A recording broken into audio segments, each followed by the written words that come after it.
comenzaba desde comunidades asentadas, a veces desde fuertes o desde bases establecidas. En el siglo XVII, este comercio africano de los portugueses comenzó a ser disputado por las nuevas potencias marítimas europeas emergentes, holandeses, ingleses y franceses. Los europeos pronto llegaron a ver la esclavitud como simplemente otra forma de comercio oceánico. A cambio del creciente número de cautivos africanos cargados en sus barcos de esclavos, tuvieron que ofrecer artículos tangibles a los comerciantes africanos, como armas y artículos de metal, textiles y lujos, barras de metal para intercambiarlos por africanos esclavizados. En el proceso, los europeos también adquirían otros productos africanos, como oro, marfil y especies exóticas. El comercio a menudo estuvo acompañado de violencia, pero el arrebato y la captura de africanos por parte de los europeos rápidamente dio paso al trueque y al comercio convencional. Ambas partes sabían lo que la otra quería y ambas trataron de comerciar para su propio beneficio. El comercio recibió el respaldo oficial del Estado, monarcas y legislaturas, al tiempo que atrajo pocas críticas de las iglesias europeas.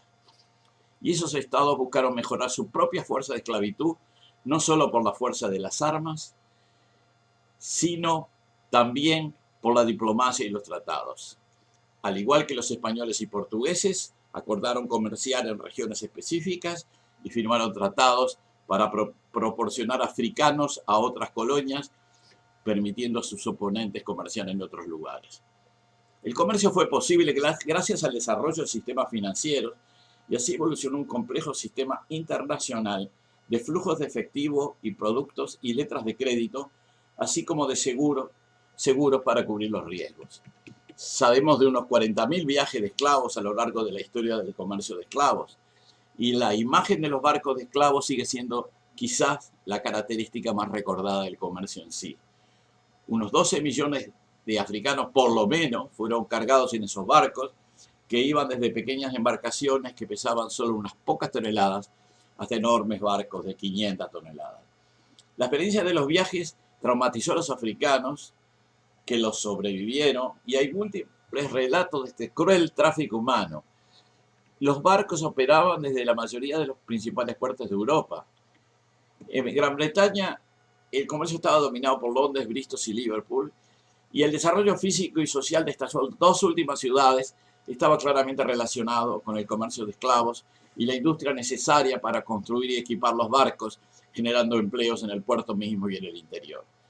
Después que los británicos abolieron su comercio de esclavos en 1807, los traficantes de esclavos de España, Portugal y Brasil, que trabajaban principalmente en el Atlántico Sur, fueron hostigados y perseguidos por las facciones navales británicas a ambos lados del Atlántico.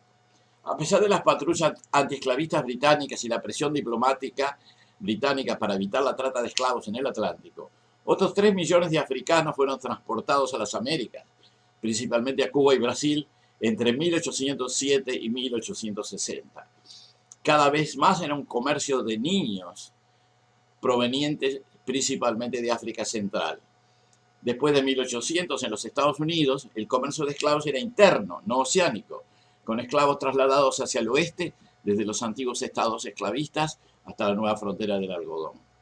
El comercio de esclavos no solo creó infelicidad y desesperación en millones de personas, sino que también empobreció grandes extensiones de África. Sabemos quién se benefició de la trata de esclavos, sobre todo porque dejaron un amplio testimonio de sus éxitos. Grandes casas de plantaciones, casas de comerciantes, grandes bancos, todo ello dan testimonio de la prosperidad producida por la trata de esclavos. Sin embargo, se observa con menos frecuencia la difícil situación de las naciones africanas profundamente afectadas y los millones de descendientes africanos dispersos en todo el continente americano por este sistema esclavista, sumergidos en la explotación y la pobreza. Para 1840, las potencias europeas se habían establecido pequeños puestos comerciales a lo largo de la costa, pero rara vez se movían hacia el interior. Prefirieron quedarse cerca del mar y utilizaron principalmente el continente para el comercio. gran parte de África era esencialmente inhabitable para los europeos debido a las altas tasas de mortalidad por enfermedades como la malaria. A mediados del siglo XIX, los exploradores europeos habían cartografiado grandes áreas de África Oriental y África Central. Incluso en la década de 1870, los estados europeos controlaban solo el 10% del continente africano, con todos sus territorios ubicados cerca de la costa. Portugal ocupó Angola y Mozambique, el Reino Unido la colonia del Cabo y Francia conquistó Argelia. Los avances tecnológicos facilitaron la expansión europea en el extranjero. La industrialización produjo rápidos avances en transportes y comunicaciones, especialmente con los barcos de vapor, ferrocarriles y telégrafos.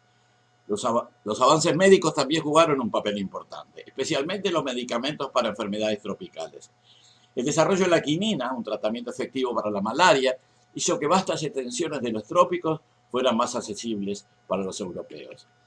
Un incentivo para el imperialismo colonial surgió de la demanda de materias primas, como cobre, algodón, caucho, aceite de palma, cacao, diamantes, té, a lo que los consumidores europeos se habían acostumbrado y de los cuales la industria europea se había vuelto dependiente. En África la inversión de capital de los europeos no fue grande. Había algunas grandes compañías involucradas en el comercio de África tropical, la compañía minera De Beers, de Cecil Rhodes. Rhodes había labrado Rhodesia para sí mismo. Leopoldo II de Bélgica más tarde, y con considerable brutalidad, explotó el Estado Libre del Congo.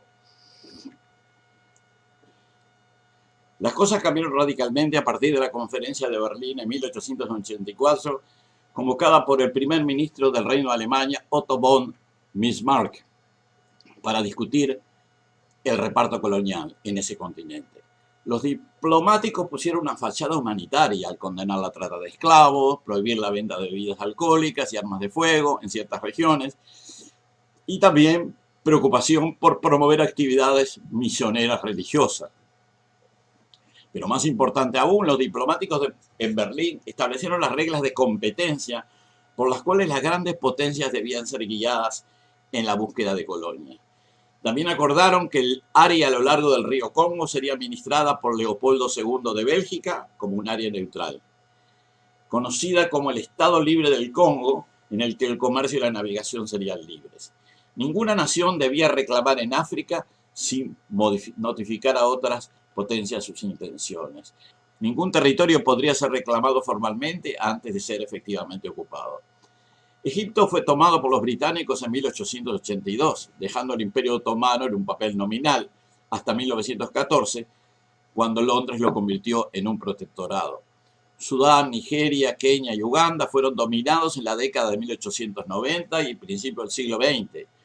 Y en el sur, después de una guerra con los zulúes en 1879, Gran Bretaña consolidó su control en Sudáfrica, aplastando la rebelión de los Boers, los colonos holandeses, y completando su dominio con la sumisión del estado de Orange y del Transvaal.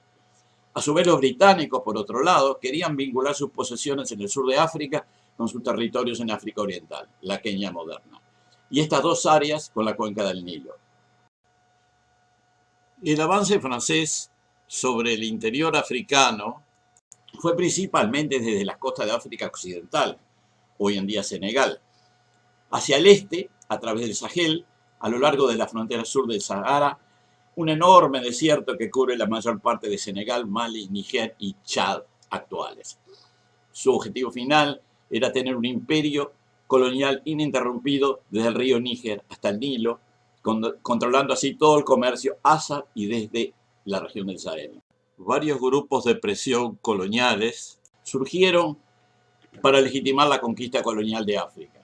En Alemania, Francia y Gran Bretaña, la clase media a menudo buscaba políticas fuertes en el extranjero para garantizar el crecimiento del mercado.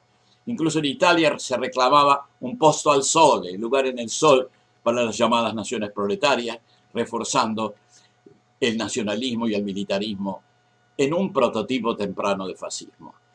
La ocupación europea de África se fue consolidando con una veintena de territorios en poder británico, incluyendo Egipto, el Sudán anglo-egipcio, Somalilandia, Kenia, Uganda, Bechuanalandia, Rodesia del Sur y del Norte, Sudáfrica, Transvaal, Colonia del Cabo, Colonia de Natal, Gambia, Sierra Leona, Basutolandia, Costa de Oro, Colonia del Río Orange, Nigeria, África Occidental Británica, etc. Por su parte, los franceses se autoadjudicaron el África Occidental Francesa, el África Ecuatorial Francesa, Mauritania, Senegal, el Sudán francés, que es Malí, Guinea Francesa, Costa de Marfil, Dahomey, Alto Volta, Congo francés, Ubanguichari, Argelia Francesa, el Protectorado de Túnez y el Protectorado de Marruecos. Alemania, que había llegado al reparto final bastante tarde, obtuvo Camerún, África Oriental, incluye Ruanda, Burundi y Tanganica, el suroeste de África y la Togolandia alemana.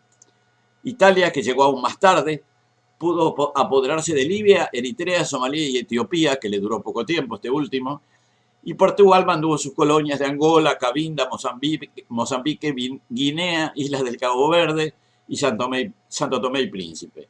Finalmente, Bélgica logró el apoyo para conservar lo que se llamó el Estado Libre del Congo como propiedad personal del rey Leopoldo II.